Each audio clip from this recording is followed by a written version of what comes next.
संपदा सोळा नावडे मनाला लागला टकरा पंढरीचा, जावे पंढरीची आवडे मनाची कधी एकादशी आषाढी। जगद्गुरु तुकोबारायांचा पालखी सोहळा आज तिसऱ्या दिवशी तिसऱ्या मुक्कामावरती लोणी काळभोर या ठिकाणी नवीन पालखी तळावर उपस्थित झालाय। 7:15 आरती झाली आणि सगळं लोणी काळभोर वारकऱ्यांनी कच्च भरून गेलं।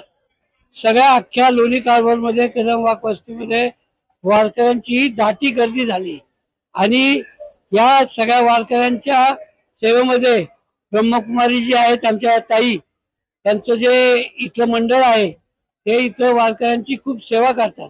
सेवे लागी सेवक झालो तुमच्या लागलो निश्चरना, अहो स्वामी तुकया देवा, हा भाव त्यांच्या हृदयात आहे। तुकोबारांच्या वारकऱ्यांची, माऊलींच्या वारकऱ्यांची, पंढरीला जाणाऱ्या वारकऱ्यांची जी जी सेवा करता येईल, मग ते चहापाण्याचं असेल, पाणी असेल, अन्नदान असेल, सन्मान असतील पालखी सोहळ्याच्या प्रमुखांचे, आणि रस्त्यामध्ये अजूनही काही मदतीची कामं त्या ब्रह्मकुमारींच्या उपस्थितीत होतात। मी खूप धन्यवाद देतो त्यांना। आम्ही त्यांच्या मार्गदर्शनाखाली मागा माऊंट आबूला येऊन गेलो आणि खूप भारावून गेलो।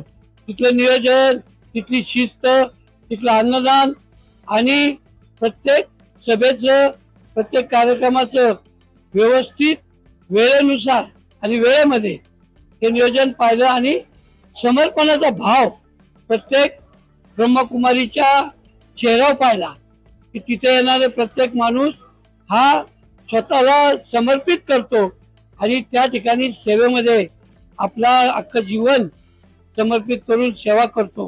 हा एक खूप मोठा गुण आहे ब्रह्मकुमारीचा, तो जगाने स्वीकारला पाहिजे। ज्या गुणामुळे तुकोबारांनी सांगितलं एकमेकाला सहाय्य करू अवघा धरू सुपंथ, एकमेकाला मदत केली पाहिजे, एकमेकाची सुखदुःख जाणली पाहिजे।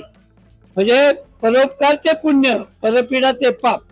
मग परोपकार कसा करावा ते ब्रह्मकुमारीकडून, या सगळ्या सेवकांकडून शिकावं आणि त्याचं प्रत्यक्ष मोठं स्वरूप माउंट आबूला जाऊन पाहावं, म्हणजे आपणही वारकरी आणि सगळे ग्रामस्थ हे या सेवेमध्ये सामील होतील आणि सेवेत सगळ्यात जवळ ईश्वर कुठं असेल तर तो सेवेमध्ये आहे, म्हणून सेवा करा।